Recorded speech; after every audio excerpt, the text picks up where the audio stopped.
Welcome to the Scoop School podcast, where we tackle your conundrums about the retail ice cream and frozen dessert business. And now, here's your host. He's fluent in French, vanilla, the ice cream bloke and self-appointed headmaster of Scoop School, Steve Christensen. G'day ice cream lovers, my name's Steve Christensen. Thanks for tuning into the podcast. It's lovely to have you here. Whether you're listening on iTunes, watching on YouTube, again, we welcome you. Now, this episode is brought to you by, well, it could be you. If you are in the ice cream industry, so far as a vendor or a supplier, whether you do mix, whether you do equipment, whether you do anything that contributes to the operational growth of an ice cream shop, I would like to hear from you. You have the opportunity to sponsor one of these podcasts if you would like. Reach out to me at steve@scoopschool.com. So this episode is potentially sponsored by you, hopefully. Now, I do want to talk to you this episode, again, something very important, what a lot of people overlook, is the fact that you should be recognized for the good work that you do in the community. And the way I suggest to you do this is by having what we call a brag board. I'll say that in American, a brag board. A brag board basically is it can either be just a pin board or a cork board.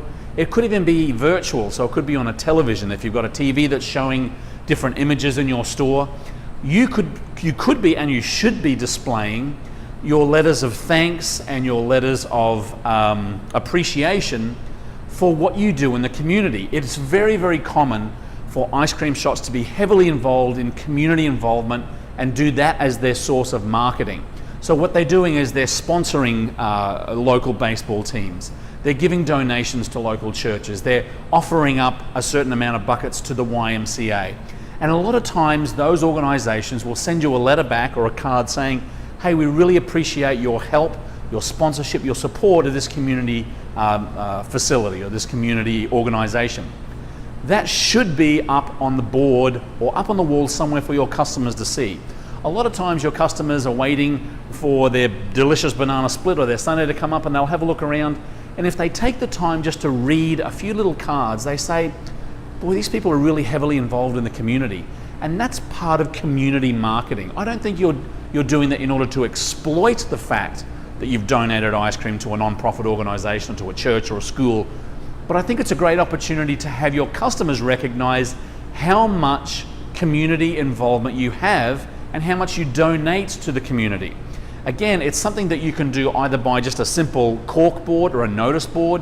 Just pin them up there, rotate them through, but also a lot of stores now have televisions, and we did our store in St. Louis here. We had a big screen TV on the wall where we would rotate through what we called Mr. C's TV, which was images of banana splits and different sayings and different things. That's a good topic for the next episode. Anyway, so we would often have a note or a letter on there from the YMCA.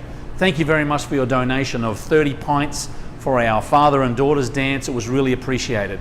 When people are sitting in the store, they're eating their ice cream, and that flashes up on the screen, it really does give you and your customer some satisfaction in knowing that the community work that you do is recognized, and that your customers think, boy, these people are really heavily entrenched in making sure that our community is successful, and that breeds business. I can't stress that enough. Now, I know that there's a verse in the Bible, in the New Testament somewhere, that says, well, if you want recognition from the Pharisees and the Sadducees, you have your reward.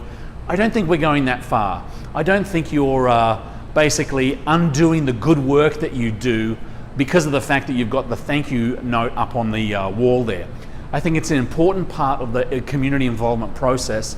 And I think it's important for your customers to understand how much you do for the community, and in turn you'll get the support of the community. So if you don't have a brag board, make sure you get one. Put one up on the wall and start keeping those documents, those letters, those notes of appreciation, the thank you cards, the drawings that the preschools do. They are valuable to you because it does indicate how much you're involved in the support of your local community. Thanks for tuning in, folks. Good to see you again. Again, we thank you for our sponsor, which is you, potentially. And if you have any questions, comments, concerns, or conundrums for the crew here at Scoop School, please drop us a line, steve@scoopschool.com. Keep on scooping, folks. We'll see you in the next video.